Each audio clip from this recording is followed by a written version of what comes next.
Let's get right into it, man. It's Big Larry. But in practice, I had to play against Larry Bird. And you know, as a competitor... Hey, make sure y'all smash that like button. Let's do it. When you're matched up against someone who's touted as the best, you have pride as an individual player.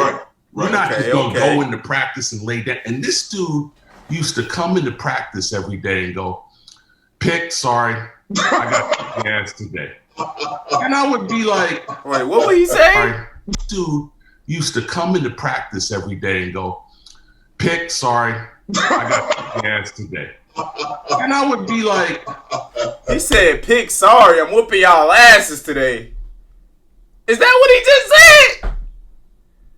Man, I know y'all ain't let Larry say that to, man, let's hear what he else. Nah, that's not gonna happen. He'd be like, "Yeah, nah, yes it is. Don't take it personal, but I'm really gonna kick your ass." Oh, okay, that is what he would said. start off, Jay. Right. I would be like, "All right, let's go ahead." As great as Larry Bird was in the game, it wasn't even close to the things that he did and said in practice. And Ed Pinckney, who played for the Boston Celtics alongside Larry Bird, would get to see firsthand, up close and personal, that all of the trash-talking stories that he heard about Larry Bird were true.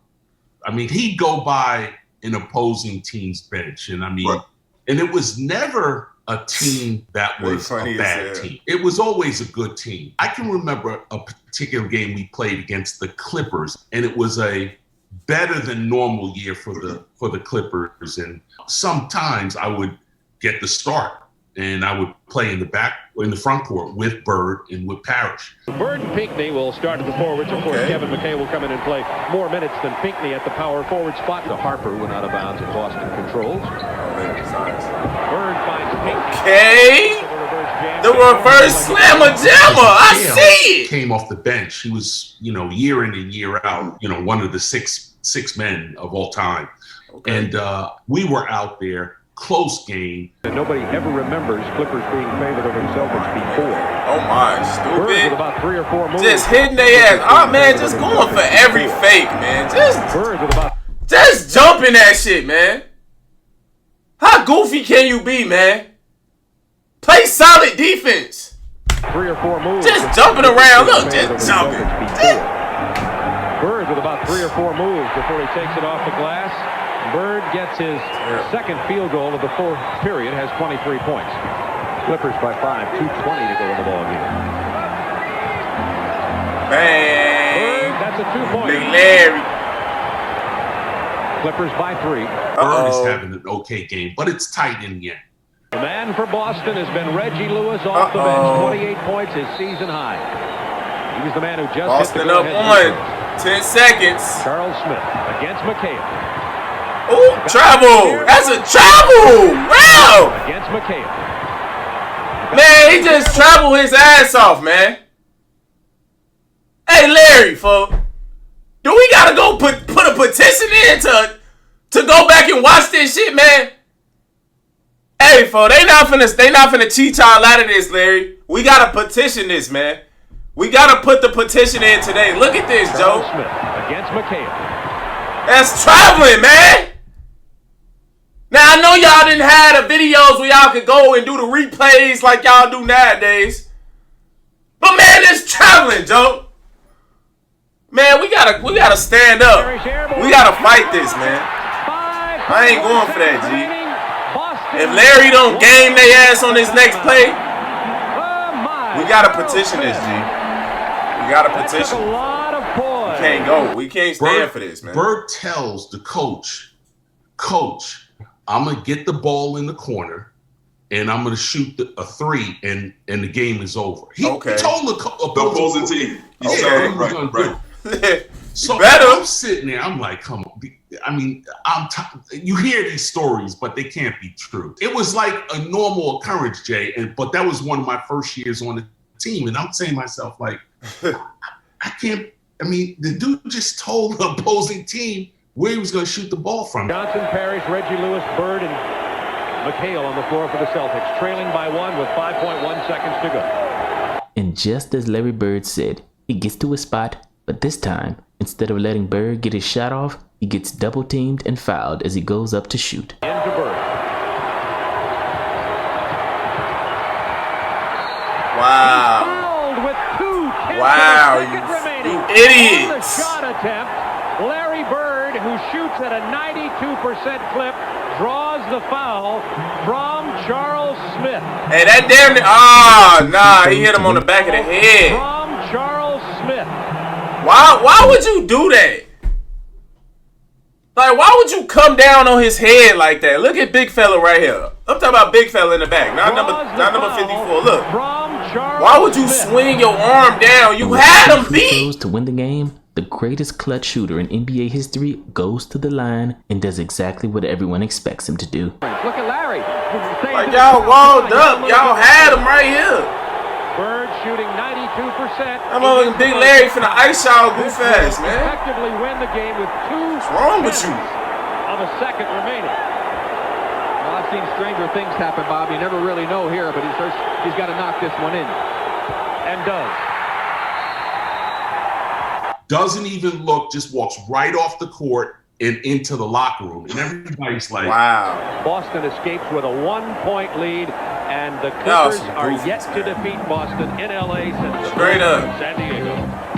and everybody's like, yeah, he does that all the time. It's you know, that's just what he does. And it was incredible to watch him play and to witness his greatness, man. It was unbelievable. He wasn't used to that. Off the baseline screen, He wasn't used to that goon, playing with no goon like that shit. And what you saw in the game was nothing compared to what Larry Bird did in practice, according to Quinn Buckner, who won a title with Larry Bird in 1984 and played on the Celtics during some of the greatest years of Larry Bird's career. When I got to Boston, he was the first person I went to because we're from similar backgrounds. I'm Midwest. He was at Indiana, and I got to watch him in his heyday. And I'm telling you, what you saw in the game wasn't even close to what he did in practice. I'll give you an example, and this is just a small example. Larry, if you're playing, shootout where everybody has to shoot the ball at the basket and try to the first one to get them in, Larry could literally hit your ball in the air and knock his in the basket, and would do that. If you're about to win, he would do that. He'd hit your ball in the air and let your ball knock his in the rim. Wow. Deflected off your ball. Off your ball. Yeah. It's incredible. And he did things like that when he just felt like being basically superior because he was good enough that he could do all of those things all the time.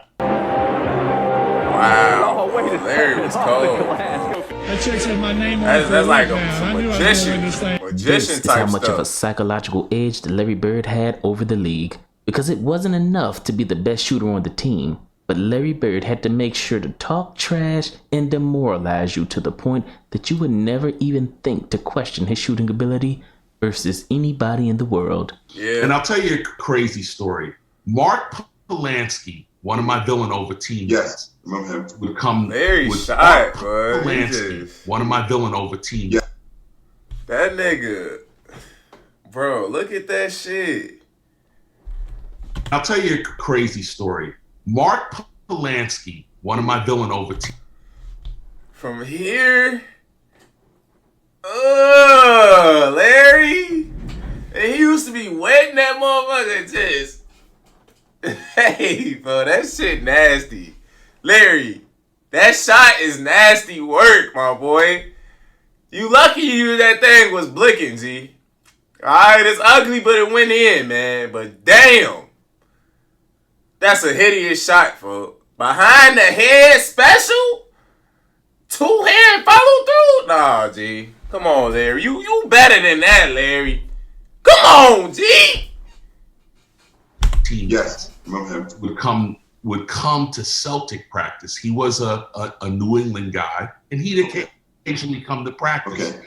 And Mark said to me one day before practice, he said, "Man, I want to just shoot against Larry. You think I could do it? Like, think I want to just challenge him in the shooting?" Right. And Mark Polanski is one of the all-time shooters at Villanova, and I would just tell him, like, Mark, Larry, you're not beating Birdie. I'm telling you, don't bother me with this stuff. You're not going to win in the shooting contest. But, I mean, that's how my practices were every day. I mean, it was great to compete against those guys and learn what it meant to be like a high-level pro.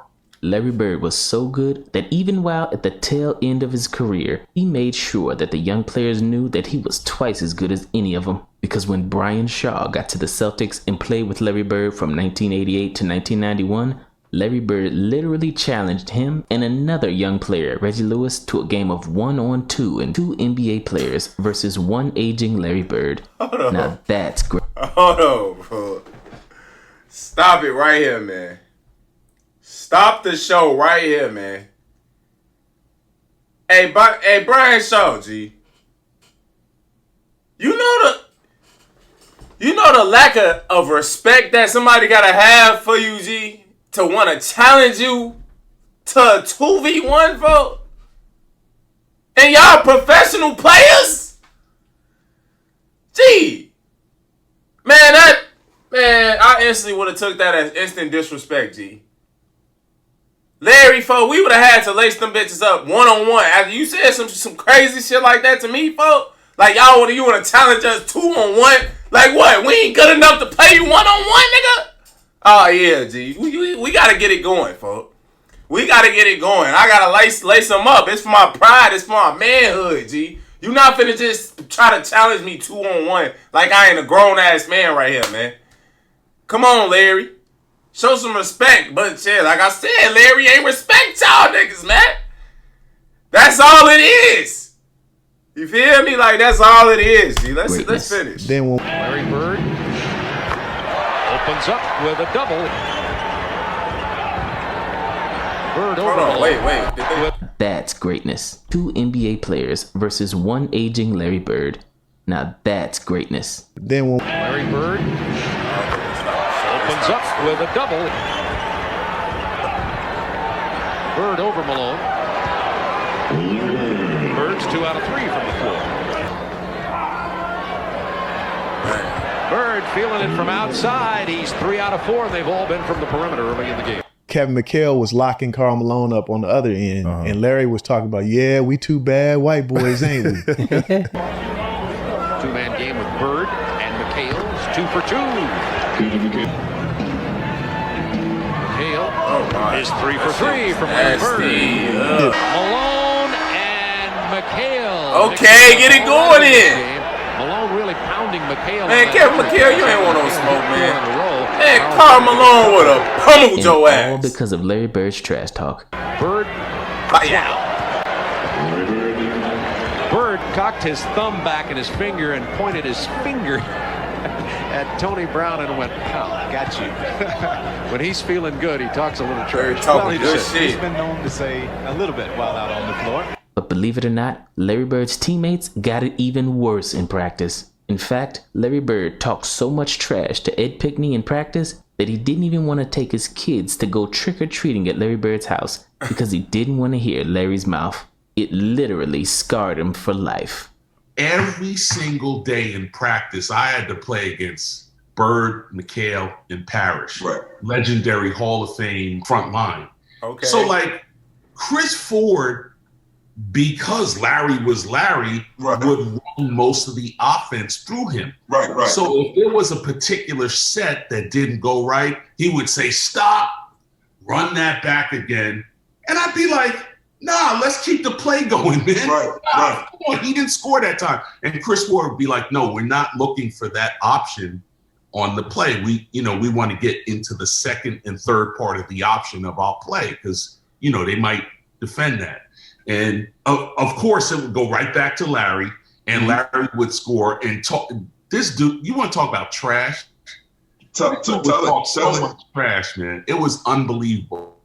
I mean, my son, right? They would be like, hey, Dad, let's go trick-or-treating. Come on, we'll go by Parrish's house. We'll go by Bird's house. We'll go by McHale's house. I'd be like, I'm not taking y'all by Larry's house, man. There's no way. Oh, no, fool. Hey, G, I don't blame you. My guy, I do not blame you at all. You feel me? Save embarrassment at all costs. Especially when it comes to your kids. Like, you a grown man at the end of the day, man. You feel me? You gotta have pride. You gotta have some type of pride, man. You know, Larry been kicking his ass all week at practice, man. Kids don't see none of that shit. All the kids see is what's on TV and what they hear from dad. Dad ain't telling him. Dad ain't going home every day telling him that he getting his ass whooped. You feel me? All his kids know is that my daddy is in the NBA and he play with Larry Bird, bro. They just want some candy. But my boy, you already know what time it is, Z. Larry's gonna be on your ass, bro. I don't want to hear his trash talking. You already know. But you know, that's great. That guy talked more trash and you know, would back it up as years have gone on. He sort of gets pushed by the wayside, but you know, not many people talk about Bird, and I think you know, that's a disservice. And whether people continue to talk about Larry Bird or not, he will forever be remembered by all of his teammates because Larry Bird had an unbelievable confidence from day one as a rookie in the NBA. And after all the hype that Larry Bird had coming out of college, he immediately silenced one teammate that was his biggest doubter, Cedric Maxwell, who played on the Boston Celtics from 1977 to 1985 and won 2 championships alongside Larry Bird. But when Larry arrived as a rookie, Cedric Maxwell got the first glimpse of how great Larry Bird would be in the league in their very first practice. When I walk in the first day of camp, them guys were on the floor stretching, and here comes the white savior, here comes this, here comes that. I sort of enjoyed it because I knew I was going to battle them all day. I was the first guy really to guard Larry. And I remember I was like you, I was the king of the mountain, man. I was averaging about 20 and 10 when Bird got here. Maxwell has another rebound and another 2 points. Okay, big fella. Three-point play. And this crowd loves it. Okay. As look at this, 28 points and 15 rebounds. Yeah. So I'm thinking he's coming to this building. I'm looking at him, but we have the first practice. I'm thinking like, this ought to be a piece of cake. Yeah. Guy don't look fast, don't look good. Yeah. I'm about to do something to him. I'm thinking he's finna get it going. Okay. Shot. He's not that strong. This is gonna be a layup. Bam. Knocks down the jump shot. Okay. Man, maybe that was luck. Gets the ball again. Bam. Knocks down another jump shot. Now I'm thinking like, okay, hey, you know what? I'm finna D this guy up. I'm gonna show him his life. No. 20 feet away. Bam. 25 feet away. Bam. Licking that thing. My mind just goes so good. Damn, this white guy can play. Boy, I'm telling you what, it changed my opinion about racism in this world. Because I remember he scored the first basket jet on me, but as I proceeded, he started going further and further and further away. And by the end of the practice, they finished. The first black person I got to, I said, you know what? That fucking white guy can play down there. Then every other person of color would ask me when the Celtics got ready to play, they're like, yo, man, how's this kid Bird? You about to find out. You about to find out. Damn. Oh, yeah, because you definitely found out. Well, okay, see, they could get And that that's later. the end of the video, though, man. Because bro definitely found out that day. And that was rookie Bird, folks. That's the end of the video, though, man. All right? I hope y'all enjoyed it. You know, Larry getting it going stories, folks. We love it, man. We love a good Larry story, folks. Because, man, that Larry is one of them guys, man.